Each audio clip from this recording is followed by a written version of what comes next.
저는 어린 시절부터 어머님 등에 업혀서 교회에 출석하기 시작했는데요. 그래서 어린 시절부터 저의 주된 활동 장소는 집과 학교와 교회였던 것 같습니다. 대학에 입학한 후에도 이렇게 기독교 동아리 그런 활동을 해서 제 전공이 속한 공과대 과 활동이나 학회에 간 것이 아니라 매주 목요일마다 예배드리고 또 같이 전도도 하고 교제도 하고 그렇게 주로 믿는 사람들과 교제했던 것 같습니다. 제가 대학을 졸업하고 이제 대전에서 직장 생활을 시작했는데요. 저는 사실 회사에 들어가고 나서야 이 세상에 예수님 믿지 않는 사람이 이렇게 많다는 것을 조금 실감하게 됐습니다. 뿐만 아니라 적어도 겉으로 보기에는 제가 그들의 그 내면 깊숙한 곳을 발견할 수는 없었지만 다 볼 수는 없지만 적어도 겉으로 보기에는 예수님 없이도 너무 잘 먹고 잘 살고 행복하게 잘 지내는 분들을 보면서 제 마음 안에 헛헛함이 느껴지기도 했었습니다. 여러분, 성도는 거룩한 백성이란 뜻이죠. 성도의 키포인트는 구별됨입니다. 구별됨이 곧 거룩함이기 때문입니다. 제가 직장에서 만났던 수많은 사람들을 바라보며 번민했던 이유는 과연 저 사람들과 내가 어떤 차이가 있을까라는 번민이 있었기 때문입니다.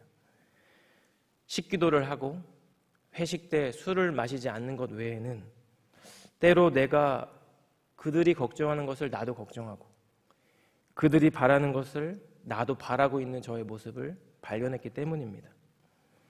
얼마 전에 나눈 본문 말씀 중에 엘리사 선지자의 생도 중 한 명이 예후를 찾아가 그에게 기름을 붓고 그를 왕으로 세우죠. 그때 같이 있던 군대 장관들이 이 선지자 생도를 가리켜 뭐라고 했냐면 그 미친 자라는 표현으로 그 사람을 가리켰습니다.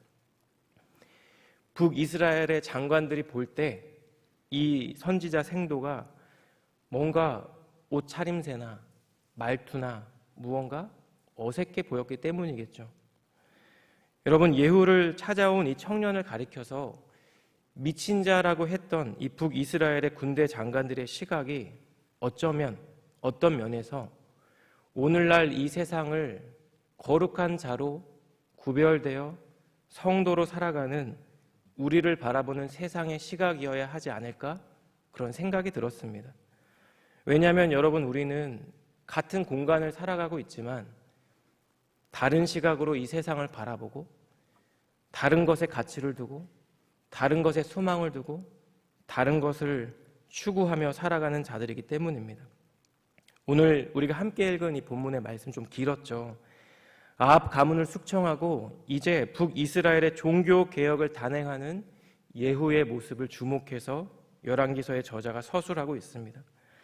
그리고 저는 이 본문의 말씀을 묵상하고 설교를 준비하는 가운데 이 땅에서 세상 사람들과는 구별된 삶을 살아야 하는 저희가 기억해야 되는 것이 무엇인지 세 가지를 짧게 나누어야겠다는 생각이 들었습니다.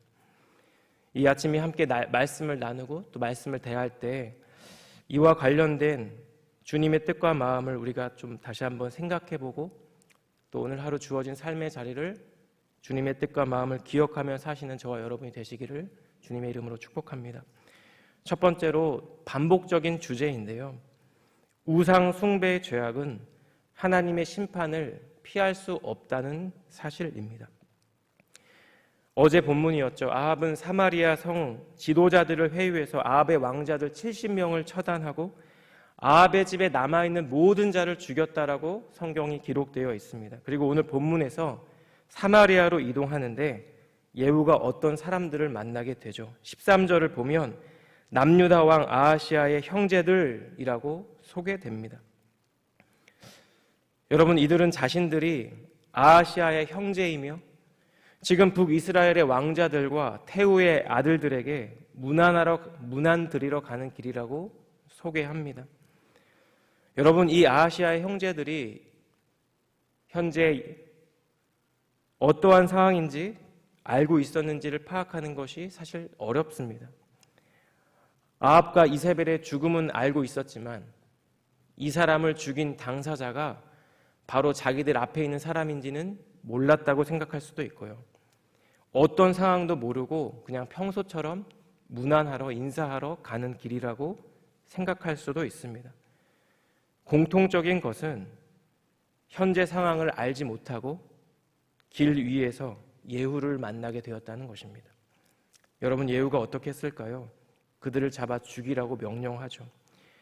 14절에서 웅덩이 곁에서 죽이니라는 표현에 사용된 죽이니라는 동사는 아합의 후손 70명을 죽이는 장면에서도 사용되었던 똑같은 동사입니다. 이것은 이 두 집단의 죽음이 어떤 면에서 하나님의 공의로운 심판에 의한 죽음이라는 사실을 암시하는 표현이죠. 14절 말씀을 제가 읽겠습니다. 이르되 사로잡으라 하매 곧 사로잡아 목자가 양털 깎는 집 웅덩이 곁에서 죽이니 42명이 하나도 남지 아니하였더라.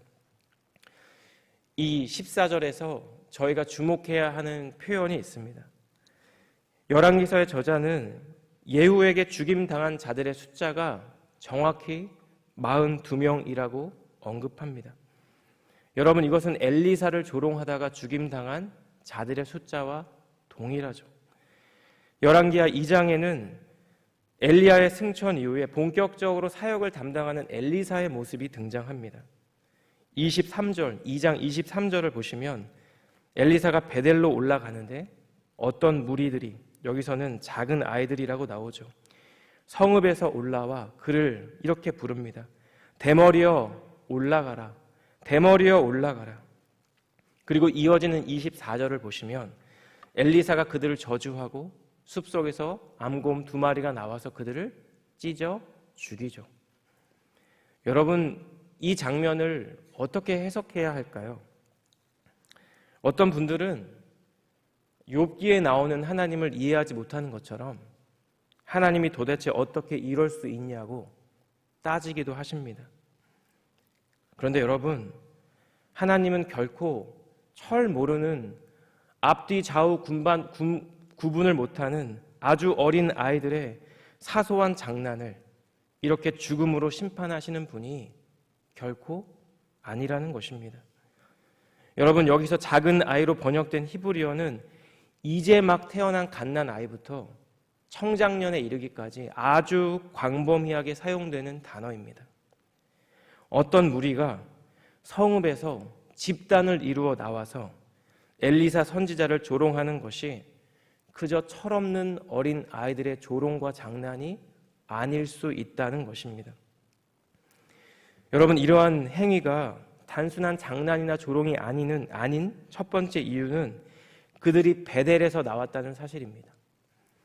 베델은 선지자 학교가 있었던 곳이기도 하지만 여로보암이 금송아지를 만들어 예배하게 했던 곳입니다. 북이스라엘이 본격적으로 우상을 숭배하기 시작한 곳이 베델과 단이었죠. 두 번째는 이것입니다. 그들이 엘리사를 조롱하는 말을 보면 대머리여 올라가라, 대머리여 올라가라 이렇게 말하죠. 아마도 엘리사가 대머리였던 것 같습니다.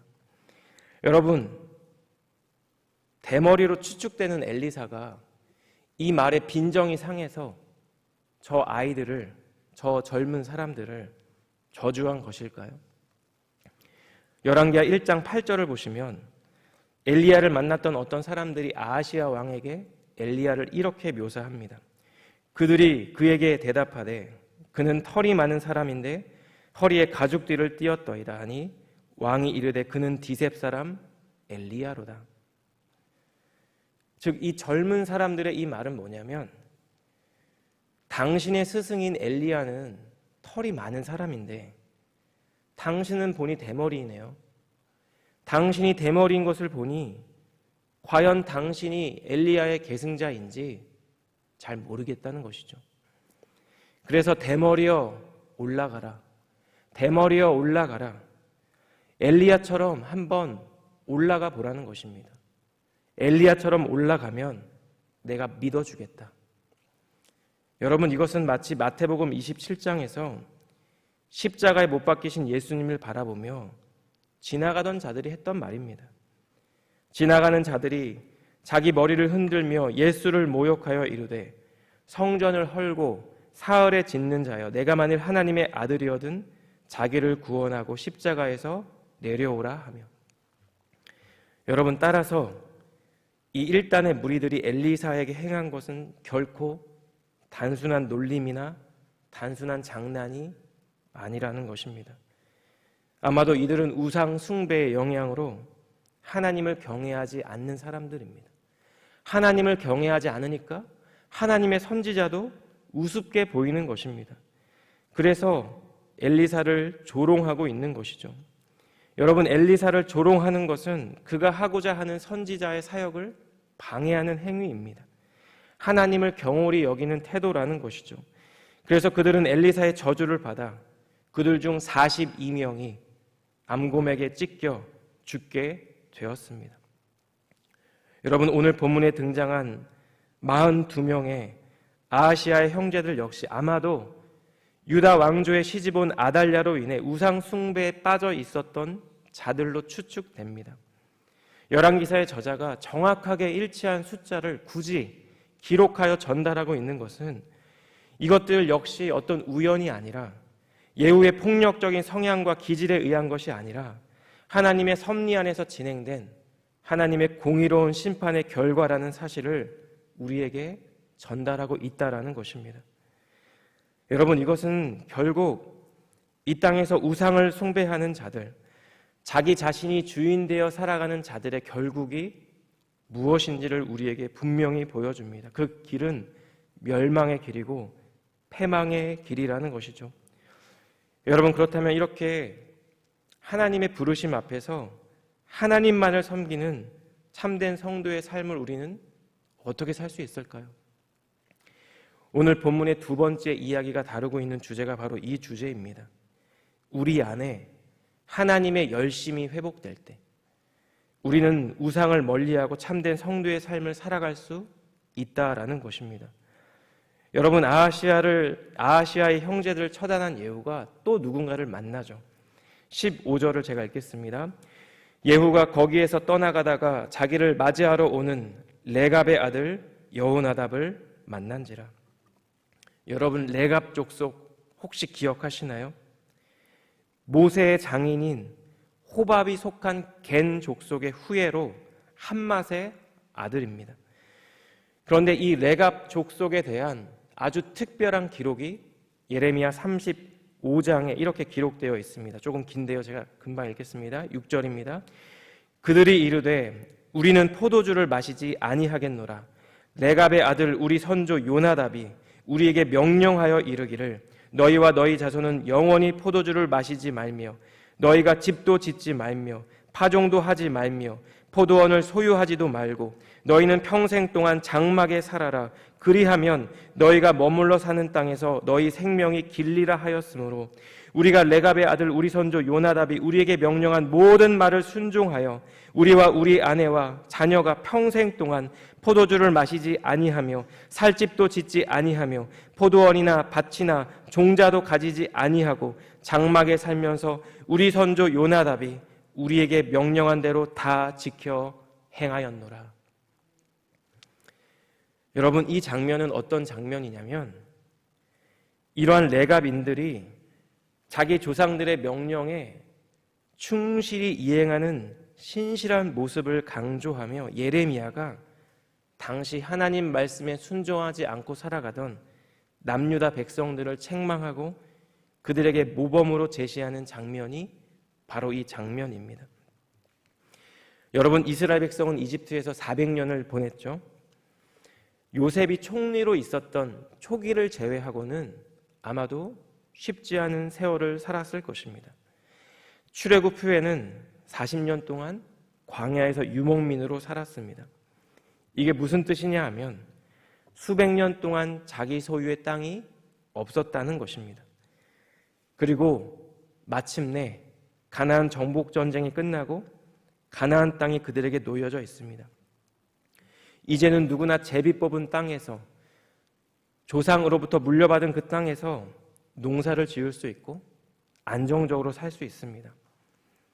다시 장막을 조립할 필요도 없고 이동을 위해서 다시 장막을 접을 필요도 없습니다.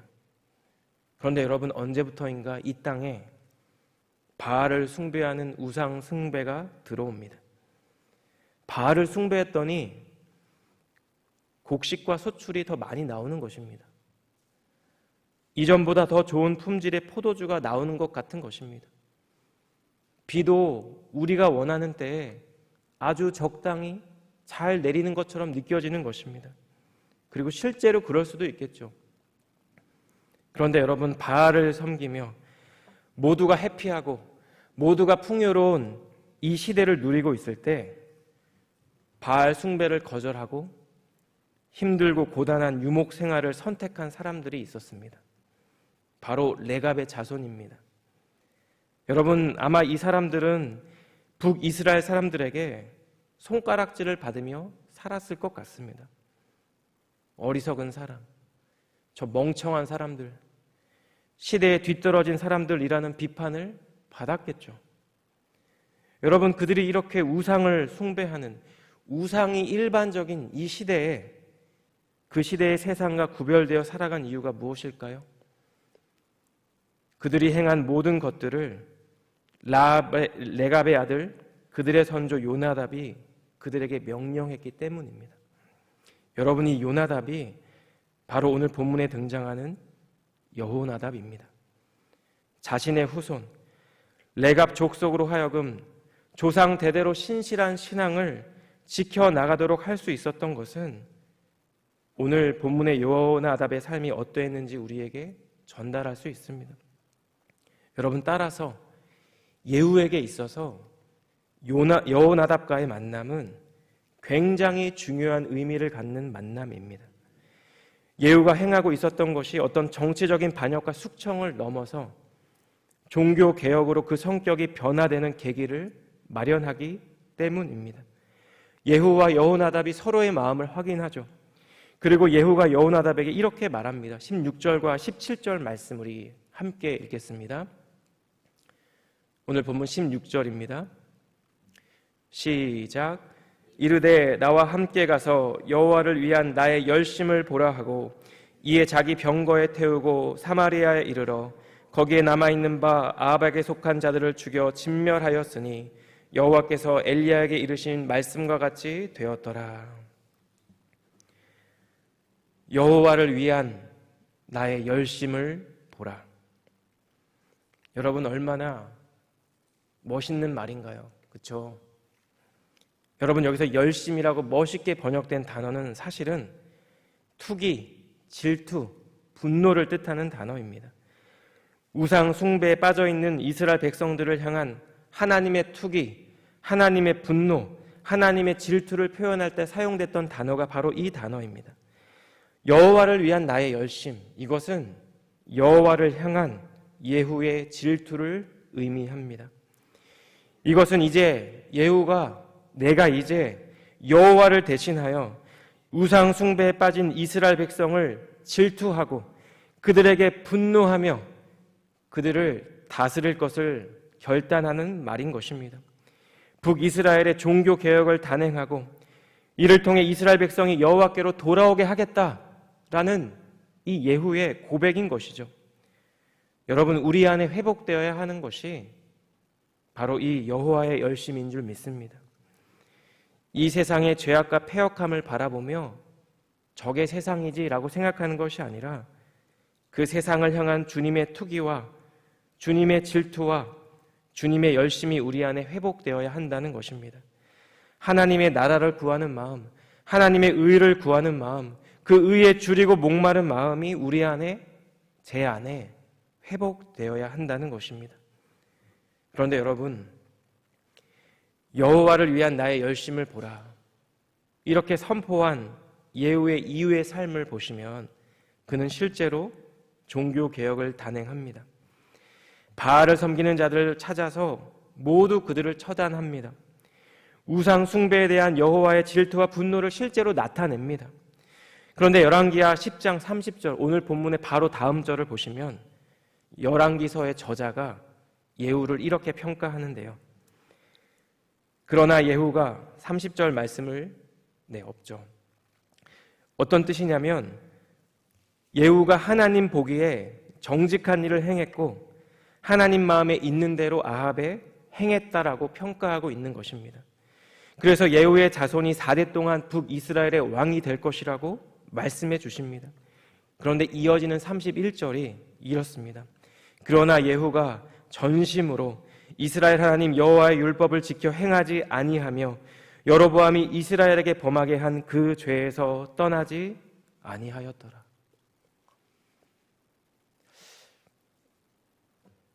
내일 본문인데 미리 말씀드려 죄송합니다. 여러분, 우리는 이 본문을 어떻게 받아들여야 할까요? 저는 이 본문을 묵상하며 이것이 바로 여호와를 향한 예후의 열심의 한계라는 묵상이 들었습니다. 이것이 바로 인간이 스스로 행하는 모든 열심과 모든 노력과 모든 수고의 한계라는 것입니다. 이것이 바로 우리가 주님의 도움 없이는, 성령의 인도하심 없이는, 주님의 긍휼과 자비 없이는 우리가 주님 뜻대로 정말 주님께서 온전히 원하시는 대로 살아갈 수 없는 존재라는 것을 우리에게 전달한다는 묵상이 들었습니다. 사랑하는 여러분, 여호와를 향한 예후의 열심 대단한 것이 맞습니다. 우리 중에 누구도 이렇게 살아갈 수 있을 거라고 장담할 수 있는 사람은 없습니다. 그런데 성경은 여호와를 향한 예후의 열심이 100%가 아니라고 말하고 있습니다. 그리고 그 이유가 이것이 예후의 열심이기 때문인 것을 우리에게 전달합니다. 이러한 본문의 말씀 앞에서 우리 안에 나의 열심이 아니라 우리 주님의 열심이 회복되는 아침 되시기를 주님의 이름으로 축복합니다. 내가 나의 힘으로, 나의 능력으로, 나의 열심으로 베풀고 섬기고 사랑하는 것이 아니라 내 안에 내주하시는 성령의 힘으로, 성령의 능력으로 교회를 사랑하고 내 옆에 지체를 사랑하고 섬기는 우리 사랑하는 성도님들 되시기를 주님의 이름으로 축복합니다.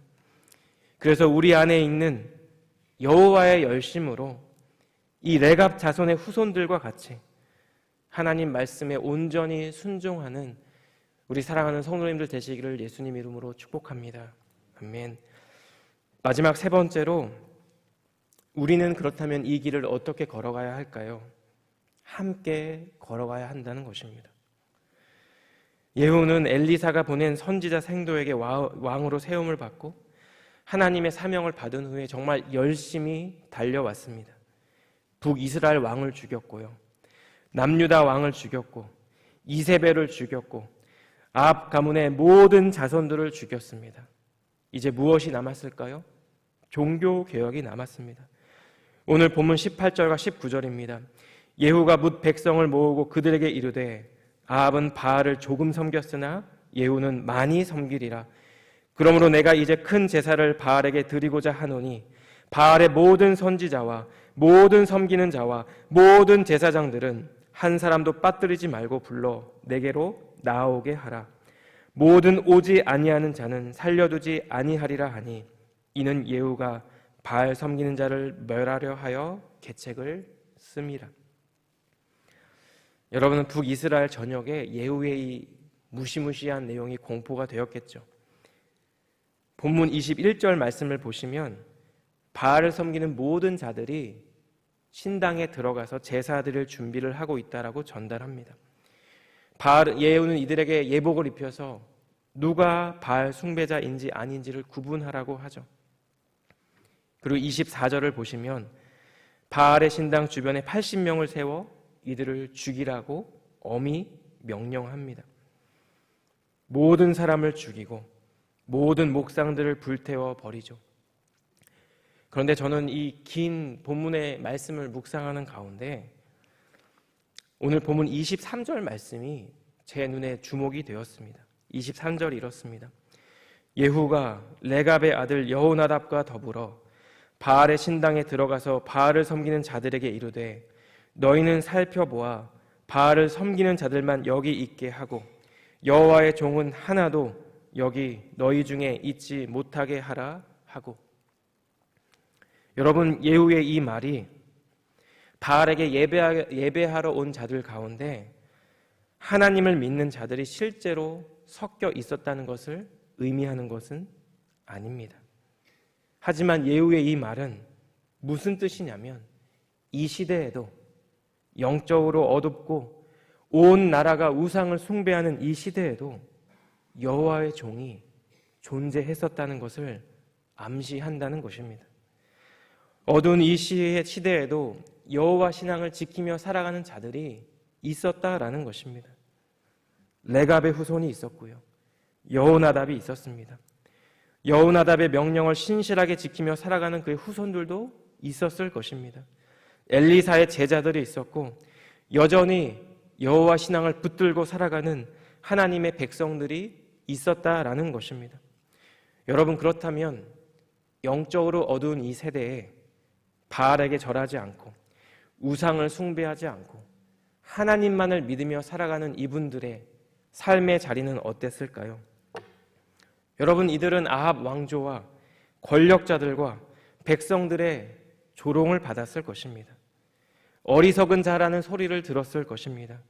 이 세상 물정을 몰라도 너무 모른다는 얘기를 들었을 것입니다.